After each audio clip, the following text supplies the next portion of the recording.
Hey, this is Ed Sanal. Today's Stack. We're going to talk about raising prices when you're already selling in retail channels. Today I'm out of the office on sales visits, so I'll be taking the Beast. And yes, we park it in the barn because it does not fit in the garage.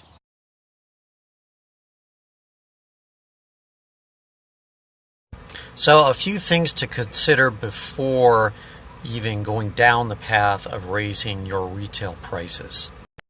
First, you want to raise prices as seldom as possible. Probably, I would say, not any more than one time every 2 years.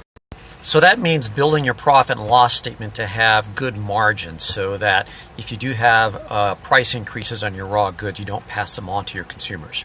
I certainly see a lot of small companies who have very thin margins, and that makes it much more difficult to absorb increases from your raw goods suppliers. So all that means that you want to build really good pricing in your products, so have good features and benefits that allow you to charge a premium for your products. And of course have the most efficient supply chain as possible and production methods so that you can squeeze your cost of goods sold as best as possible.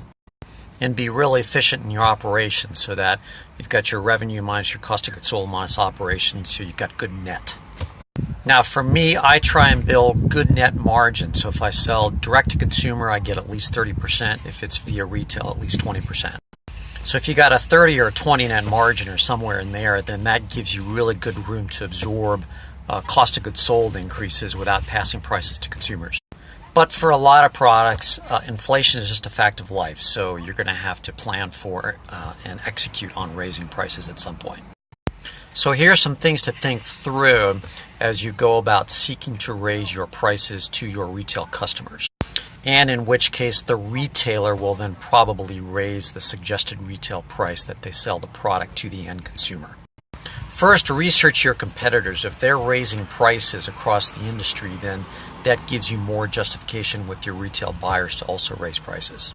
You could come up with a different model, a new and improved version, and you might be able to add some features and benefits that allow you to justify the price increase.